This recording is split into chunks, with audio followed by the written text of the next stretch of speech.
İmam Xatib Qizlar O'rta Maktabida Sharqiy Turkiston tonishtirildi. Sharqiy Turkiston Ma'arif va hamkorlik jamiyati ayollar bo'limidan Baxchi Avla İmam Xatib Qizlar O'rta Maktabida tashkillangan faoliyatda Sharqiy Turkiston tonishtirildi. Faoliyatda Ishbargul Qashqarda qurilgan Sharqiy Turkiston Islom Jumhuriyati, G'oljida qurilgan Sharqiy Turkiston Jumhuriyati qatorliq ikki jumhuriyatning tarixini tonishtirib o'tdi. Hamda Sharqiy Turkistonning tarixi aks ettirilgan qisqa film ko'rsatildi. Xitoy Tayland hukumatiga besim ishlatgan.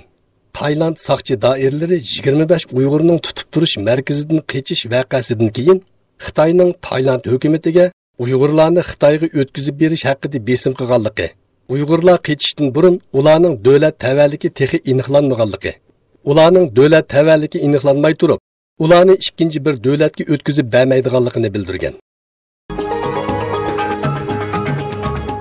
Mursining salomatlik ahvoli yaxshi emas. Misrda harbiy siyosiy o'zgarish bilan og'dirib etilgan prezident Mursining o'g'illari Qohiraning janubidagi Tora turmasida qamoqda yetayotgan otasining salomatlik ahvolining nacharlashib ketayotganligini bildirgan.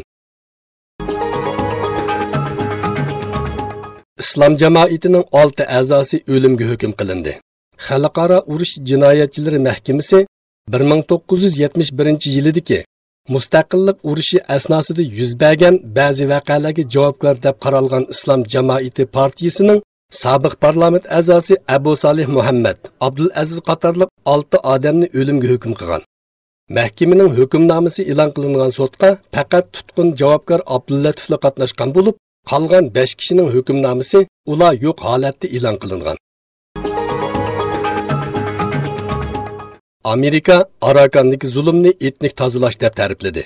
Amerika tashqi ishlar ministri Rex Tillerson Bermada bu yil avgustdan buyon 600 mingdan ortiq arakanlik musulmonning Bangladeshga ketishiga sabab bo'lgan zo'ravonlik voqealarini etnik tozalash deb ta'riflagan.